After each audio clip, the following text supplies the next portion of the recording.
Almarhum Frans Haryadi, alumni KMKI ex Berlin Barat tahun 1961 sampai 1970, mantan ketua IMKI atau KMKI 1961 sampai 1963, ketua KMKI yang pertama.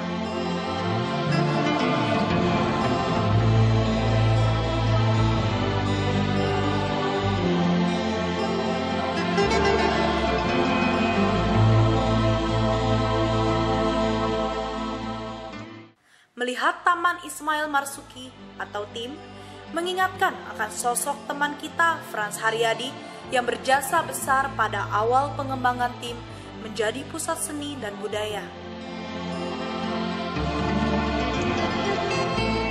Bila ia masih hidup, tentu akan bangga dengan sebuah bangunan berstandar internasional yang baru diresmikan tahun lalu oleh Gubernur DKI 2010. Gedung Teater Jakarta kini berdiri megah, seakan menantang para seniman dan budayawan Indonesia agar senantiasa memperagakan karya-karyanya di sana. Beliau adalah seniman dan pakar musik kelas dunia. Pernah menjabat direktur pelaksana pencipta lagu wajib Cempaka yang dinyanyikan oleh paduan suara wanita. Penata musik dalam film Semalam di Malaysia yang meraih penghargaan Festival Film 1976 di Bandung.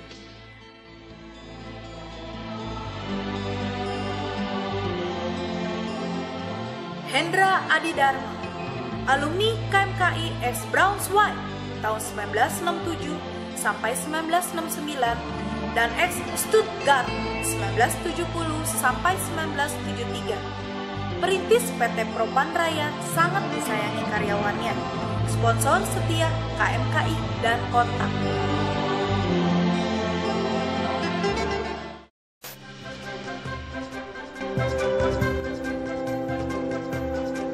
Sebagai presiden direktur sebuah perusahaan yang bergerak di bidang produksi cat, Hendra Adidharma memang memiliki segudang kesibukan.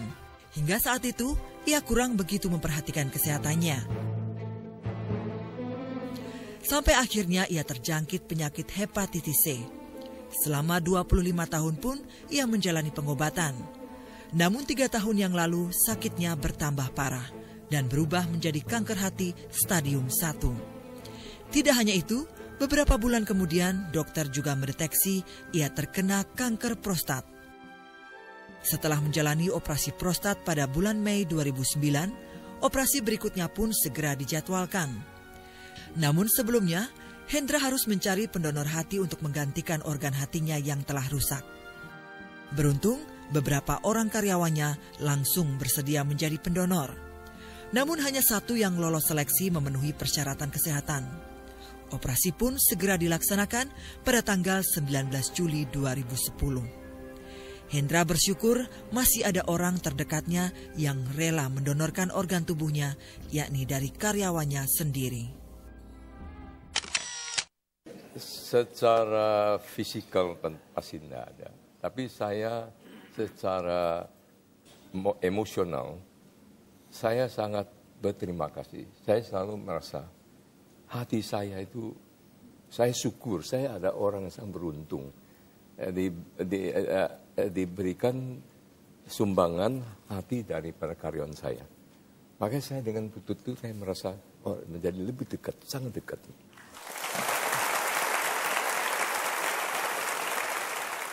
Anda dengan operasi ini, dengan kesehatan yang ada sekarang, seakan-akan diberikan kesempatan kedua oleh Tuhan untuk mengisi hidup Anda.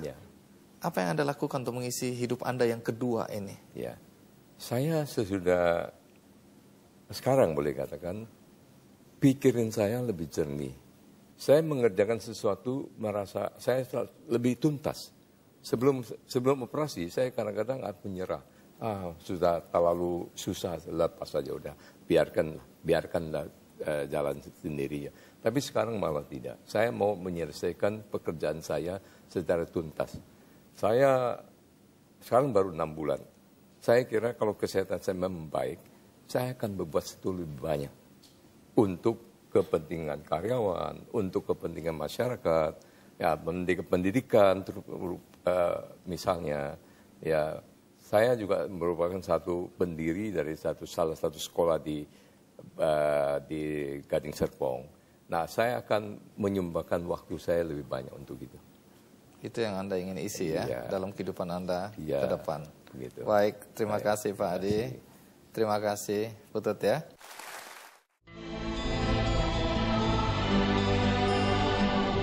Yusuf Sutanto, alumni KMKI Ekskrefel tahun 1972 sampai 1974, lalu ke Jepang.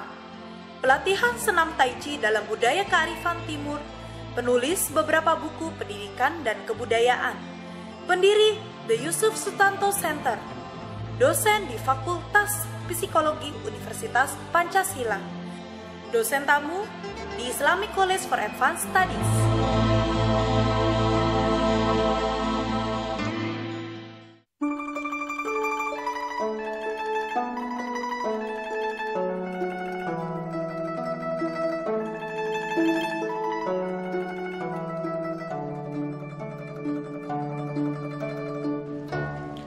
Manusia tanpa kehendaknya sendiri dan melalui persiapan telah dilahirkan begitu saja ke dunia dan selanjutnya mengikuti rute alamiah, menjadi tua, sakit, dan meninggalkan dunia lagi. Banyak yang belum menyadari bahwa dia dilahirkan ke dunia ini untuk hidup harmonis dan bahagia. Karena itu, sungguh membutuhkan wawasan dan keterampilan untuk melatih dirinya supaya bisa menjalani kehidupannya dengan penuh arti bagi diri, keluarga, masyarakat, dan seluruh alam semesta. Tai Chi, the great harmony, seni menjalani kehidupan, adalah salah satu bentuk upaya untuk ikut membantu. Ada demikian banyak orang secara sadar dan tidak sadar, langsung maupun tidak langsung, diminta atau tidak, seolah-olah telah mengarahkan dan membimbing saya menemukan kembali warisan budaya kuno yang sangat bermanfaat ini demi kehidupan manusia kini dan di masa depan. Kini tiba saatnya untuk mengembalikan semua itu kepada masyarakat.